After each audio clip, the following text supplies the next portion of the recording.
Imagine driving through like a tiny rural farming town back in 1987. You pull around the back of this standard flat-roof discount store, and sitting right there in the loading alley is a massive military-grade satellite dish just pointing at the sky. Right, which looks completely ridiculous, like aerospace hardware dropped into a cow pasture. Exactly. But that dish, well, it was the visible tip of an invisible empire. Because usually when you walk into a giant big box store and grab, say, a jar of pickles, you just see the jar. You check the price, toss it in the cart, and move on. Yeah, it feels like a simple, self-contained transaction between you and the building you happen to be standing in. Folksy, almost. You want pickles? The store has pickles. Right. But welcome to today's Deep Dive, Episode 8, Everyday Low Prices. We're continuing our episode from the Trading Post to Amazon series, tracking the evolution of retail from 1970 all the way to today in 2026. And today is a follow the logistics journey through Wal-Mart. Which is really a journey about the machine behind the shelf. Because behind those pickles is a sprawling, data-crunching monster engineered to put that exact jar in your hand without a single wasted motion. Yeah, so our mission today is twofold. First, we really want to admire the incredible efficiency of this physical and digital machine. I mean, it's a marvel. But second, we're going to be completely honest about the externalities. What did that hyper-efficiency actually cost the supplier, the small town, and the worker? And underlying all of this is the central question of our series, right? Speed, price, and market power. Who decides what's on the shelf? Exactly. For centuries, it was the local storekeeper. But at Walmart, that answer moved from the storekeeper to the database. So to understand their dominance, you really have to look at what they built before the stores even opened. The physical infrastructure, that was everything. Okay, let's unpack this, because it is totally counterintuitive. You'd think a retailer's first priority is, opening stores where the people are, big cities, lots of foot traffic. Right, the Chicago or Dallas flagship approach. Yeah, but Sam Walton had this rigid early rule. Instead of building where the demand was, he put stores only within a day's drive of a distribution center, period. It's like building the underground plumbing of a city before you even zone the houses. The discount store boom in the early 1960s had lots of competitors with the same basic idea: low margins, big parking lots. But Walmart's structural advantage was that plumbing. Right, because other guys were driving delivery trucks hundreds of miles across empty, unprofitable space between cities. Exactly. Walton's strategy was to build a warehouse in the absolute middle of nowhere, measure out exactly how far a truck could drive in a single day, and only put stores inside that radius. And then they just saturate the market, filling in the map county seat by county seat. Actively choosing tiny towns that Kmart and Target were just ignoring. Yeah, and economists eventually proved this geographic discipline was mathematically brilliant. Thomas J. Holmes did this incredible study on the economics of density. Oh, right, the density study. Yeah, he found that keeping the network contiguous saved a total fortune. A single truck could hit 3 stores on one route instead of one. Regional managers could visit multiple locations in an afternoon without, booking a flight. And local newspaper ads would blanket 5 stores instead of just one. Exactly.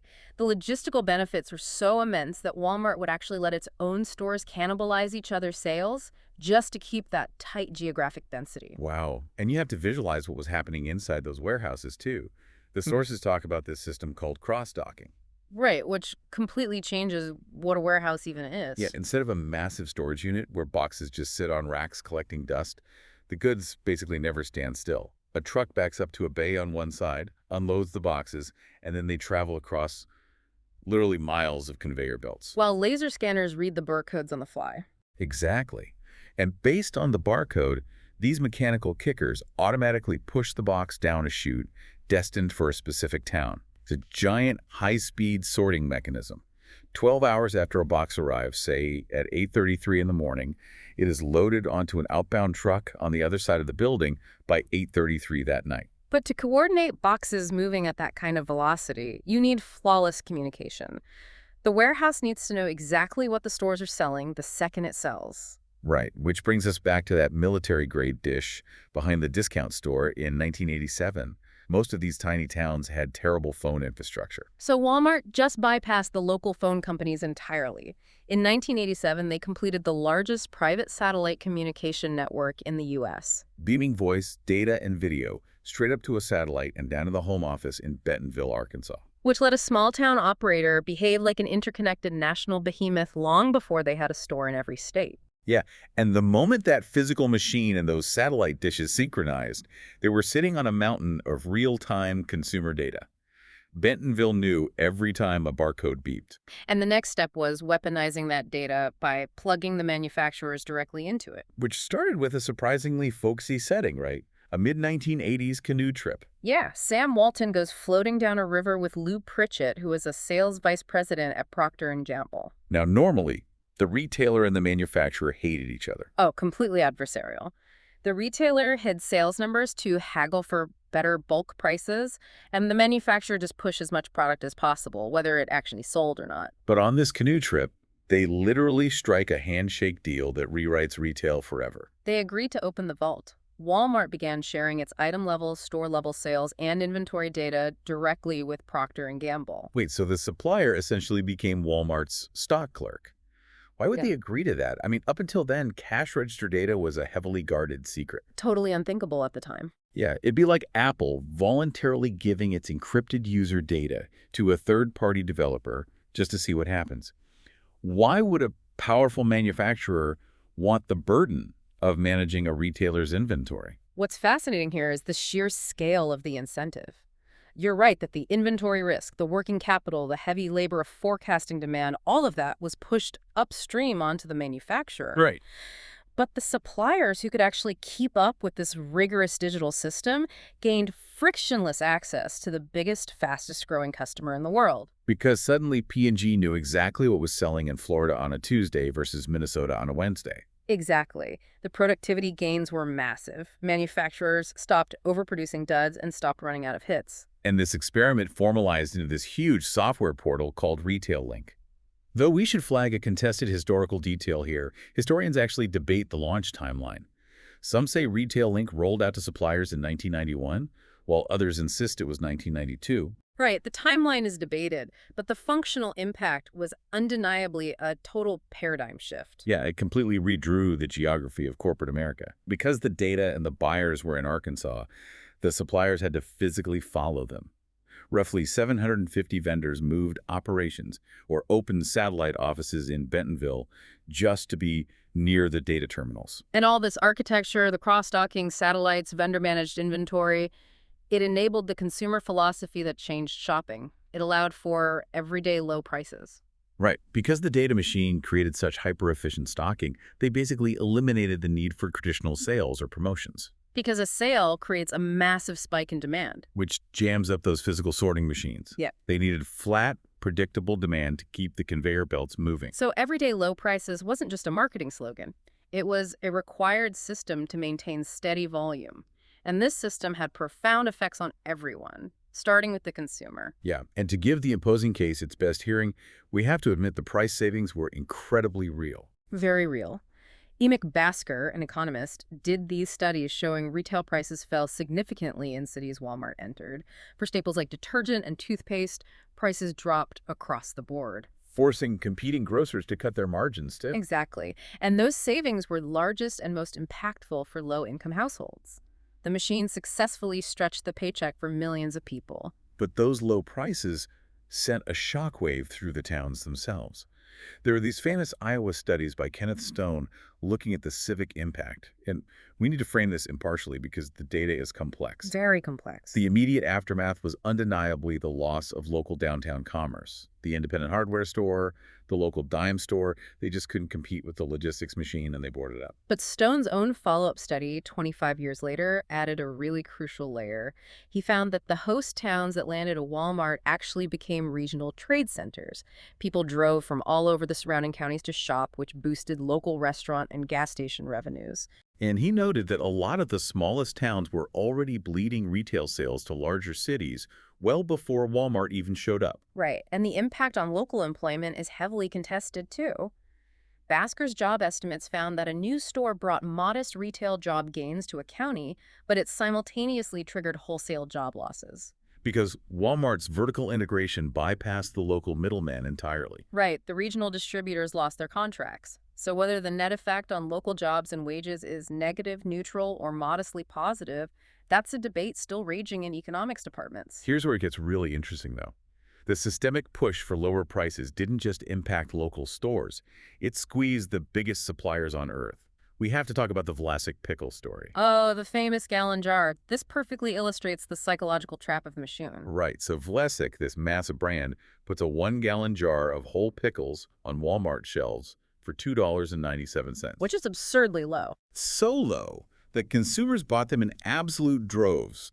They were moving roughly 240,000 gallons a week. Which, on paper, sounds like a manufacturer's dream. A massive triumph of volume. But the mechanics of that volume devastated Vlasic's profits. They agreed to that $2.97 price, banking on scale to make up for the razor-thin margin, but they completely forgot about cannibalization. Right. People who normally bought a profitable quart jar at a regular supermarket were now buying a massive gallon they couldn't even finish for under $3. Exactly. They'd put it in the fridge and not buy pickles again for 6 months. So Vlasic's high-margin products languished while their factories ran red-hot, just pumping out low-margin gallons. Your profits just shriveled. And when they supposedly begged to raise the price by even a few pennies, the pushback from the algorithmic pricing mandates was immense. Now, we should flag what is contested here. Vlasic did file for bankruptcy in 2001.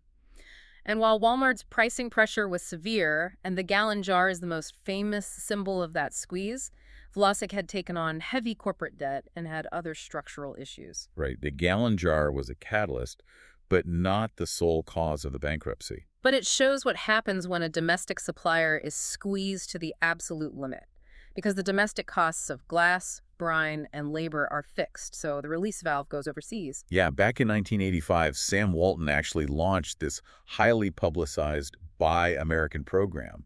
But over the next couple decades, that patriotic initiative gave way to the mathematical realities of the price machine. Driven by the mandate for lower costs, Walmart became the single largest conduit for Chinese consumer goods into American homes. Various estimates place the volume at roughly $49 billion a year in goods from China, which heavily displaced domestic manufacturing. And staying entirely impartial, this encapsulates the dual nature of the machine.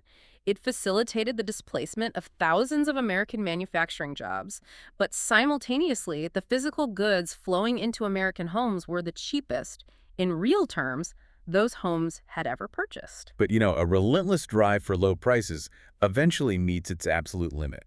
You can squeeze the supply chain, the vendors, move factories across the globe, but eventually you hit the unavoidable cost of human labor. Right. Walmart is the largest private employer on Earth. As of 2026, they have roughly 2.1 million associates worldwide. And when your business model treats labor as an operational cost to be minimized, like freight fuel, it inevitably leads to massive friction. The largest example being the 2011 Supreme Court case, Walmart Stores v. Dukes. Yeah, a mammoth class action lawsuit involving roughly 1.5 million current and former female employees alleging systematic discrimination in pay and promotion. And the legal mechanics here are really fascinating. In a 5-4 decision, the Supreme Court decertified the class. They explicitly did not rule on whether the discrimination actually occurred. Right, they just looked at the legal standard for a class action, which requires a common thread tying all plaintiffs together. Exactly. Because Walmart delegated pay and promotion decisions down to thousands of individual local store managers, the court ruled there was no single company-wide discriminatory policy connecting all 1.5 million women. They essentially used their operational decentralization as a legal shield. Yeah. Without a strict corporate policy on raises, they couldn't be sued as a single monolith. But it's equally important to state Walmart's own defense plainly here, especially regarding where their practices stand today. They've faced decades of critique, but they have adjusted the machine. Yeah. Today they report their average hourly field associate makes $18 an hour, and minimum starting wages have risen sharply. Plus, they've made massive pledges to source more products domestically, committing hundreds of billions to a Made in America initiative over the next 10 years. They're also continuously refining their absolute control over the shelf itself, even bypassing suppliers entirely with their Great Value private label. Oh yeah, the 2026 Great Value redesign. Exactly. They overhauled nearly 10,000 individual items at scale. They essentially took decades of data gathered from national brands, figured out exactly what shoppers want and at what price, and placed a visibly cheaper, highly optimized store brand right next to the competitor. Which really brings into focus the sheer incomprehensible scale of Walmart today in 2026. The numbers are staggering. For the fiscal year ending in 2026, they reported $713.2 billion in revenue. They operate a third-party marketplace with an estimated 200,000 sellers. And they launched Walmart Plus to compete directly with Amazon Prime. Though we should carefully flag that the reported 28.4 million Walmart Plus member count is just an outside estimate from consumer surveys.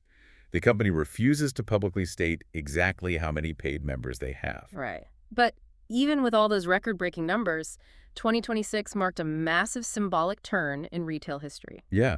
On June 3rd, 2026, Amazon officially displaced Walmart at #1 on the Fortune 500 for the very first time in 13 years. The irony is profound if you connect it to the bigger picture. The company that spent 50 years perfectly optimizing the logistical movement of physical goods to a physical shelf was finally passed by the company that dispensed with the physical shelf entirely. Wow. So what does this all mean for you? The next time you look in your pantry or grab a jar of pickles off a shelf, think about the unseen forces that put those items there. The cheap prices we've come to expect aren't magic, and they aren't an accident. They are the calculated result of a globe-spanning logistics machine, early satellite networks, and massive shifts in power between the people who make things and the people who sell them. And this raises an important question to leave you with.